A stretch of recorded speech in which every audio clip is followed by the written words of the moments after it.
everyone, my name is Omomi Omoshengdemi. I'm the co-founder Fast Ryders. What's my inspiration and what's the vision for the business? So the business was born out of a personal pain. I used to run a social commerce business where I had to deliver products to my customers. Having to rely on third-party logistics was a major headache because they were unreliable, they were inefficient, and they were making me lose my customers. Now, I did a crowdfunding with family and friends and I got the bike. Now, having the bike showed me that there were more problems that needed solution in the space. Other businesses were actually facing the same thing I was facing. The riders in the space, they were overworked and underpaid. And all of this put together was what was giving the dispatch riders in Nigeria a terrible name. Because when you hear dispatch rider, people just think chaos. Now, what did we do? We created a platform that invests in riders and also empower businesses to optimize and manage their logistics operations. So when I say providing tools, we have a tech-based platform that helps businesses to request on-demand logistics partners to pick up their packages and deliver it to their customers. They're able to monitor in real time. They're able to know that their package is secured. And as for the riders, we empower them with asset financing to ensure that they're able to earn decent income, stay sustainable, and be able to fend for their families. Now, the vision for Fast Riders is beyond delivering products. It's more of security, convenience, and peace of mind while empowering individuals and businesses to scale and grow.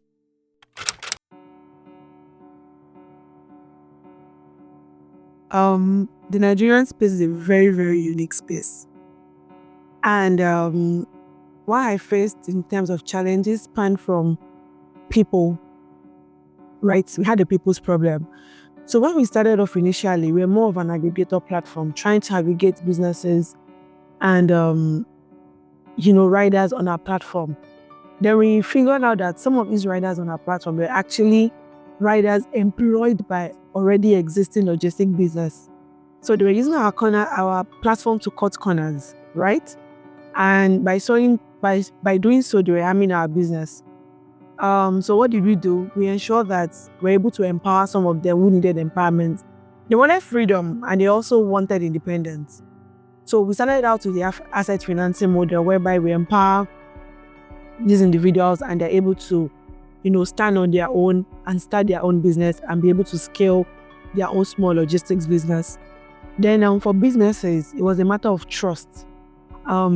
Having to trust a new business with their logistics need. We needed to show them that we are worth the trial. We needed to convince them that their packages are secured with us. We needed to convince them that we have all the right documents to be able to operate on the road.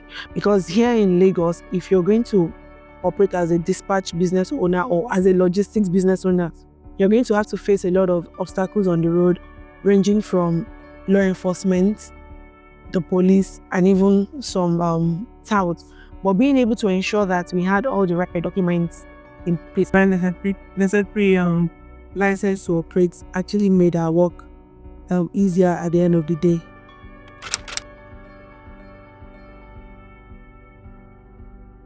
The tech has transformed the industry in the sense that there's more accountability and efficiency. And the impact that we've seen about this is that businesses are able to scale without having to worry, knowing that their logistics operations are going to be more efficient. It means that packages are no longer getting lost. They're able to efficiently track. They know where their packages are per time, and they are now rest assured that they don't have to worry about logistics. They can now focus on the core of their business, which is running their business. Now, on the side for logistics operators, we've seen situations whereby people who had next to nothing also empowering somebody else. So let me give you an instance. So we've had riders or small businesses, logistic businesses that have come through our asset financing program. They've been able to finish paying for a particular asset and they're already on their second cycle. What did they do with the previous cycle? They were able to employ somebody else to ride that, and by that way, they're already growing their own small fleets of logistics business. So with technology, we're able to achieve a whole lot. and we've been able to improve the economy and also help businesses grow.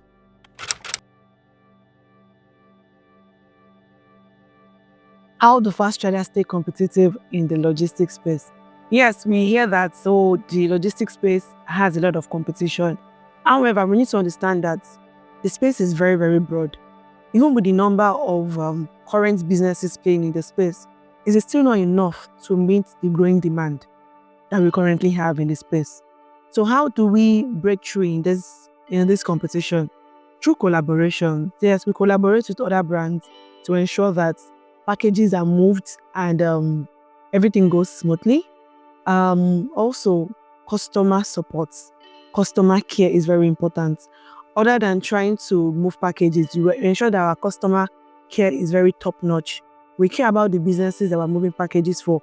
So it's beyond moving packages. It is more about making these businesses happy and staying sustainable, so that when they grow, we also grow as a business. So collaboration, partnership, and yeah, basically, those are the things that make us stay competitive. Despite being a business that is not, funded externally, we are fully bootstrapping, but we know that it is very important to collaborate with other businesses. Then also, we've been able to get the license that enables us to operate. And with our license, we're able to also empower other businesses by extending our license to them and allowing them to use our franchise to also thrive.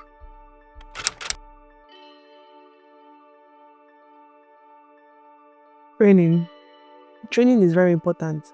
So, like I said initially, a lot of people see riders as people who are just, I don't want to use the word non-entities, but people just see them as that. They keep forgetting that these people are actually one of the bedrock of helping SMEs to grow. So we invest so much in training them and also giving them a mindset shift to make them understand that you're not just somebody who is delivering packages from one point to the other. You're actually somebody who actually has an impact in the economy. So we train them beyond defensive riding on how to ride and be safety compliant. We also train them on customer support. We train them on effective communication and also basic business skills, so that when they finish paying for their assets, they're also able to stand on their own and manage customers effectively.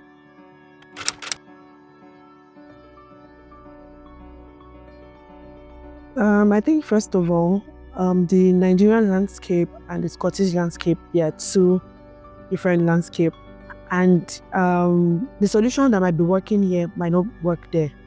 So like they need to understand their market. They need to understand um, the required compliance licenses that they need to operate. So they need to ensure that they put everything in place before they start. But it is very important to understand your market, what your market wants, what your customers want, and don't just try to replicate what is happening there in your own claim.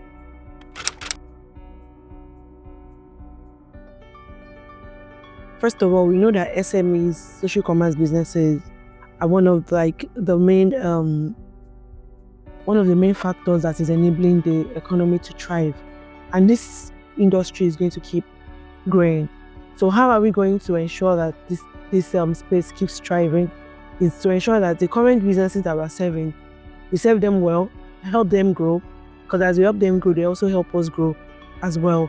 And by so doing, we're also able to empower people who want to come into the space and do not have the required capital to come into the space. We're also able to help them kickstart their own logistics business without having so much capital to start.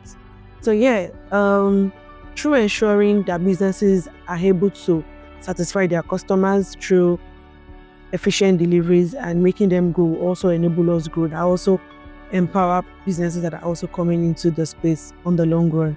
We are revolutionizing logistics for the last mile delivery space, and we have multiple products that are tailored towards solving a lot of these issues. So from our fleet management products that helps already existing logistics businesses to manage their operations, manage their riders, know where they are per time. And also we have the merchant platform that allows businesses to manage and optimize their logistics operations. So through the platform, they're able to do on-demand logistics for a rider to come and pick up their package for them. And also through the platform, they're also able to manage and also know how much income they've made per time for their businesses as well. Then through the asset financing programs, already existing logistic business owners or dispatch bikers are able to, increase their earnings, increase their economical power. They're also able to fend for their families because they have a stream of income, right? Um, yeah, basically. So with our platform, we're able to have specific products that are tailored towards solving a lot of these pertinent issues in the last mile logistics space. And so it's beyond just being a logistic business. We are empowering logistic business owners and also empowering businesses to be able to scale and improve their economical power.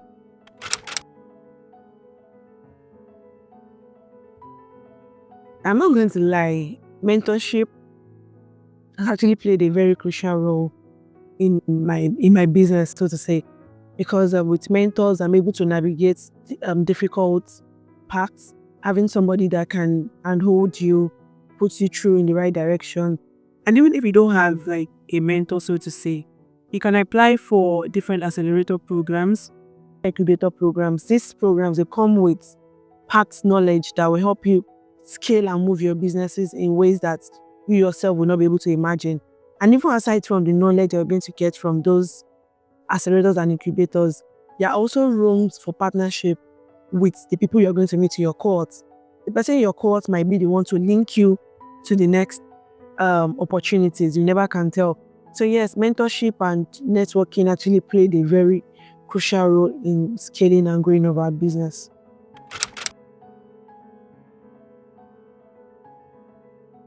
So like I said initially, I think first of all, they need to understand their market.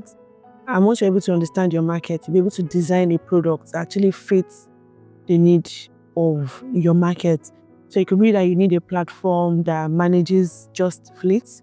You can do that. It could be that you need a platform to manage businesses, for businesses to track their package and all of that. You can do that as well. But the main important thing is to understand your customers and what exactly it is that they want so that you can build your products right.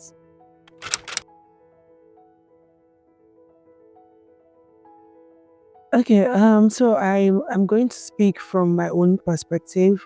I think most times when you're trying to get partnerships or investments, um, they might not get what you're trying to sell the first time.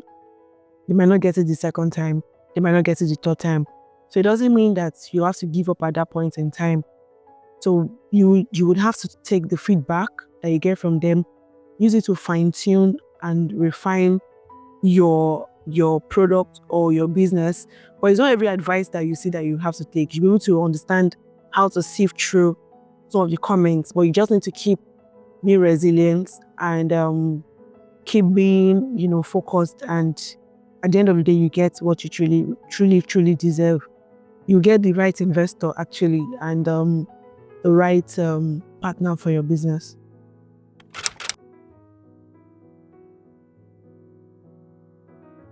So I think for the logistics, I operate in the last mile logistics, and currently I'm just operating with motorcycles. We've not moved to other form of fleet, but I see the space evolving from the use of electric motorcycles to electric vehicles, then also drones, automation, like so many things that I feel are still going to come into place in the nearest future. So I feel like for BIM founders, you need to be able to position yourself effectively to be able to harness these opportunities where they come.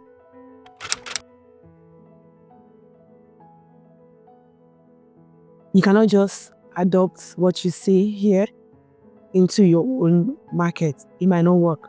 So let me take for instance, when we started, like I said, we were just aggregating, but we didn't understand that the Nigerian market, you needed to. There are different factors that might tend to hold you back, right? So you need to actually understand your market in depth before you start adopting processes from other regions into your region. Or you can actually pick processes from where and refine it to ensure that it fits into the Scottish market.